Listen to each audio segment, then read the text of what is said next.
வணக்கம். புது புது அர்த்தங்கள் நிகழ்ச்சியில் உங்களை சந்திக்கிறதுல ரொம்ப மகிழ்ச்சி. இந்த நிகழ்ச்சியில் பங்கேற்பதற்காக நாம் தமிழர் கட்சியின் ஐயநாதன் அவர்களும் பாரதிய ஜனதா கட்சியின் KT ராகவன் அவர்களும் நமது அரங்கத்திற்கு வந்திருக்கிறார்கள். வணக்கம். வணக்கம். ராமநாதபுரம் SP பட்டினம் போலீஸ் நிலையத்தில் வாலிபர் சுட்டு கொலை செய்யப்பட்ட விவகாரத்தில் சப் இன்ஸ்பெக்டர் மீதான நடவடிக்கையை ரத்து செய்ய வேண்டும் அப்படின்னு பாரதிய ஜனதா கட்சியின் தேசிய செயலாளர் ராஜா டெல்லியில் பேட்டி கொடுத்திருக்கிறார். சமூக விரோத சக்திகளுக்கு எதிராக எடுக்கும் நடவடிக்கையாக இதை பார்க்க வேண்டும் அப்படின்னு சொல்றாரு. இது சமூக விரோத சக்தியாகவே அவர் இருந்தால் கூட, ஒரு வாதத்துக்காக அவர் சமூக விரோத சக்தியாகவே இருந்தால் கூட காவல் நிலையத்தில் அவர் சுட்டுக் கொல்லப்பட்டதை நியாயப்படுத்த முடியுமா அப்படிங்கிற கேள்வி எழுது. ஒரு காவல் அதிகாரி கத்தியால குத்த வரும் பொழுது என்ன பண்ணணும்? அதாவதுங்க, இதுக்காக சுப்ரீம் கோர்ட் பல வழிகாட்டு குறிப்புகள்லாம் இருக்குது. இன்னொன்று, அரசாங்கம் அந்த ஆளை இப்போ சுட்டாரு, இறந்துட்டாரு, உடனடியாக இவரை சஸ்பெண்ட் பண்ணுறதும், அவங்களுக்கு உடனே 5 லட்சம் கொடுக்குறேன் 10 லட்சம் கொடுக்குறேன்னு இறங்குறதும், இது காவல்துறையில் மனோநிலையை பாதிக்குங்கிறத கவனிக்கணும். இல்லை, நடந்தது காவல் நிலையத்து உள்ளே நடந்திருக்குது, வெளியில் நடக்கலை. இப்போ காவல் நிலையத்து உள்ள இந்த பிரச்சனைக்காக போறாரு, கத்தி எடுத்து ஒரு காவல் நிலையத்து உள்ளேயே ஒரு அதிகாரியை குத்துவாருன்னு சொன்னா காவல்துறை ரிட்டாலியேட் பண்ணக்கூடாதா? இல்ல, காவல் நிலையத்துக்குள்ள வர வேண்டிய வரக்கூடிய நபர்களுடைய உயிருக்கு காவல் நிலையம் பொறுப்பா? கண்டிப்பா நான் பொறுப்பு. அதே நேரத்தில் காவல்துறை அதிகாரி ஆயுதங்களோட ஒரு நபர் இருக்க முடியுமா?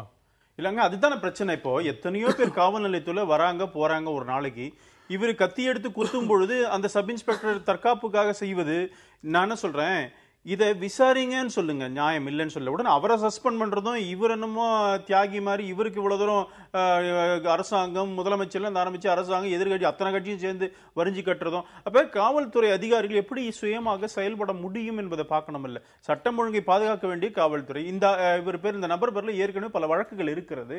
நீங்க சொன்ன மாதிரி ஆர்டினரி பதிவா இருந்தா பரவாயில்ல, அப்படி செஞ்சிட முடியும். அவரோட ட்ராக் ரெக்கார்டு, அந்த சப் இன்ஸ்பெக்டரோட ட்ராக் ரெக்கார்டு முன்னாடி அப்படி இருந்திருக்கிறதா? அதையெல்லாம் பார்க்கணும். இல்ல, இதுல அரசியல் செய்கிறது என்பது எதிர்கட்சிகளும் மீதி கட்சிகளும், தமிழ்நாடு அரசாங்கம் இதுல அரசியல் தான் செய்யுது. முதலமைச்சரை கூட காம்பன்சேஷன் கொடுக்குறாங்க. அந்த இன்ஸ்பெக்டர் என்ன ஆகுது? அவரை குத்தினாங்களா? அந்த சப் இன்ஸ்பெக்டருடைய பாதுகாப்பு என்ன ஆகுது? அவருடைய வாழ்க்கை என்ன ஆகுது? அவர் சஸ்பெண்ட் பண்ணி போனா பரவாயில்லையா? அதிகாரிகள் எந்த அளவுக்கு தைரியமா பண்ண முடியும், கடமையாற்ற முடியும்? ஐயனான், இது போன்ற நடவடிக்கைகள் காவல்துறையினுடைய முறையில பாதிக்குது, அவங்களுடைய வேலை செய்யும் திறனை பாதிக்குது அப்படிங்கிற வாதத்தை நீங்க எப்படி பாக்குறீங்க? அதாவதுங்க ஐயா, காவலர் காவல்துறை அப்படின்றது சமூகத்தினுடைய காவலர் காவல்துறை என்றுதான் பொருள். ஒரு காவல் நிலையத்திற்குள் புகாரின் பேரில் விசாரணைக்கு அழைத்து வரப்படுபவர், அவரிடமிருந்து அவர்கள் செய்யக்கூடிய முதல் விடயம், அவர்கிட்ட கத்தி இருந்தது அப்படின்னோம்னா அதை முதல்ல பிடுங்கி வச்சிருவாங்க. இன்னும் சொல்ல போனால் நமது காவல்துறையில் எல்லாவற்றையும் கழட்டி விட்டு உள்ளாடையோடு நிறுத்துவார்கள். அவர் உள்ளே எடுத்து வைக்கணும், நாளை காத்தால தான் நீதிமன்றத்தில் எடுத்துகிட்டு போயிட்டு அவரை ப்ரெசன்ட் பண்ணணும் அப்படின்ற ஒரு நிலை ஏற்படும் பொழுது அவருடைய அரணை கயிறையும் வெட்டி எடுத்துருவாங்க. ஏன்னா அவர் வேறு எதுவும் செஞ்சுக்கூடாதுன்னு. இந்த சம்பவத்திற்கு அந்த புகார், அந்த பையனை சுட்டு கொன்ற இந்த உதவி ஆய்வாளர் அப்பொழுது இல்லை, பிறகுதான் வருகிறார். ஸோ இதற்குள் விசாரணைக்கு கொண்டு வந்தவர்கள் அவர் இதெல்லாம் செஞ்சு முடிச்சிருப்பாங்க. அதற்கு பிறகு அவர் கத்தி எடுத்தார், டேபிளில் வச்சுருந்தாங்க, உடனே கத்தி எடுத்தார், குத்த முயற்சி பண்ணார், உடனே ஒரு துப்பாக்கியை எடுத்து போட்டு டப்புன்னு 3 முறை சுட்டார். இப்படி எல்லாமே நீங்கள் பார்த்தீங்க அப்படின்னோம்னா அந்த இன்ஸ்பெக்டர் ட்ரெஸ்ஸோடு படுத்து கிடக்கிறாரு, கத்தியால் குத்துனார், எந்த காயமும் எதுவுமே, அந்த ரத்தங்கத்தெல்லாம் எதுவுமே இல்லை. இது வரைக்கும் நீங்கள் காட்டுறீங்க, கேட்டால் இங்கே குத்துனாருன்றீங்க, எந்த விதமான இதுவும் இல்லை. உடனே அவர் அந்த ஹாஸ்பிட்டலில் வைக்காமல் நேராக அவர் நீங்கள் மதுரைக்கு கொண்டு போகிறீங்க. சம்பவங்களை ஆழமாக பார்க்கக்கூடிய எவரும் இது என்ன அப்படின்னீங்கன்னா, திட்டமிட்டு இவர்கள் அடித்து கொன்றார்களா சுட்டு கொன்றார்களா அப்படின்ற இடத்துக்கெல்லாம் வரல. அது விசாரணை. அதில் திரு ராகவன் அவர்கள் சொல்றதை நான் ஏற்றுக்கொள்கின்றேன். இந்த நாட்டில் மேஜிஸ்ட்ரேட் விசாரணை என்பது வெள்ளைக்காரங்காலத்திலிருந்து கடைபிடிக்கப்படுவது. அது இந்த மாவட்ட நிர்வாகத்தினுடைய ஒரு அங்கம். அது ஒரு அறிக்கை கொடுக்க போது அதை வச்சு தான் மூட போறாங்க, அது வேற விடயம். நான் சொல்லுவது என்னவென்றால், விசாரணைக்கு அழைத்து வரக்கூடியவரையும் நீங்கள் பாதுகாக்க வேண்டும். அதே நேரத்தில் அவரை நீதிமன்ற காவலில் முதலில் வைத்துவிட்டு பிறகு நீங்கள் விசாரணை காவலில் எடுத்து விசாரிக்க. மாவட்ட நிர்வாகம் ஒரு விடயத்தில் இந்த காவல்துறையினுடைய அணுகுமுறை இப்படி இருக்குமானால், தங்களை காக்க வேண்டிய காவல்துறையாலேயே தங்களுக்கு உயிர் பறிப்பு வரைக்கும் ஆபத்து இருக்கின்றது என்கின்ற நிலை ஏற்பட்டால் இந்த சமூகத்தில் சட்டம் ஒழுங்குக்கு உத்தரவாதம் அளிக்கக்கூடிய காவல்துறையின் மீதே ஐயப்பாடு வரும்பொழுது என்ன ஆகும் என்று நினைத்து பார்க்க ரெண்டு வேண்டும். விஷயம் சொல்ல நினைக்கிறேன்.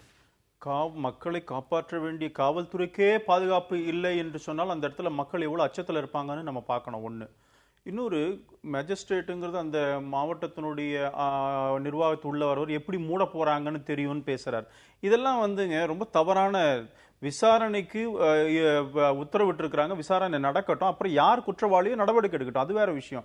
முதல்லயே அரசாங்கம் விசாரணை தொடங்குவதற்கு முன்பாகவே இது போல நடவடிக்கை ஈடுபடுவது தவறு.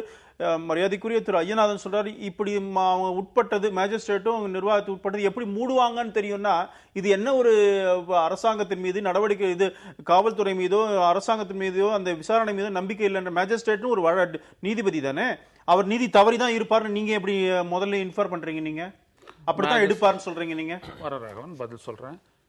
மேஜிஸ்ட்ரல் என்கொயரி நடத்தப்பட்டு, என்கவுண்டர்களில் மேஜிஸ்ட்ரியல் என்கொயரி நடத்தப்பட்டு அறிக்கை தாக்கல் செய்யப்பட்டு ஒரு காவல் அதிகாரி தண்டிக்கப்பட்டார் என்ற ஒரு செய்தியை படித்ததாக ஒரு பத்திரிகையாளர்களாக நீங்கள் பார்த்திருக்கிறீர்களா?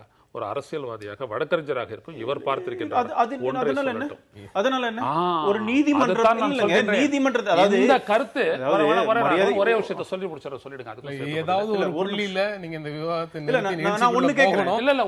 இவர்கள் எப்படி விரும்புகிறார்களோ அப்படித்தான் நீதிமன்றம் மேஜிஸ்ட்ரேட் ரிப்போர்ட் கொடுத்தாதான் அந்த ரிப்போர்ட்டை ஏற்றுக்கொள்ளுவேன் என்ற மனோபாவம் சரியான மனோபாவம் இல்லது.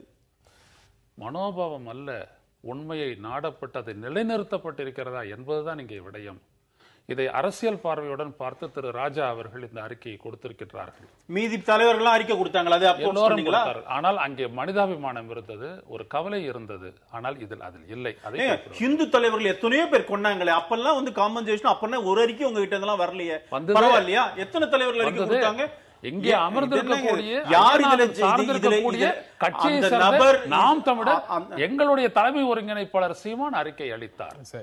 இதை நீங்க முதல்ல புரிஞ்சுக்கணும். நீங்க அரசியலை கொண்டு போவதே மற்ற கட்சிகள் தான். இதே இந்து முன்னணி சார்ந்தவர்கள் பிஜேபி தலைவர்கள் கொல்லப்படும் போது கவலையே படல. எங்க பேர்ல தப்பு சொல்லியிருந்தாங்க. விரிவாக விவாதிக்கிறதுக்கு இந்த இடத்துல நேரம் இல்லை.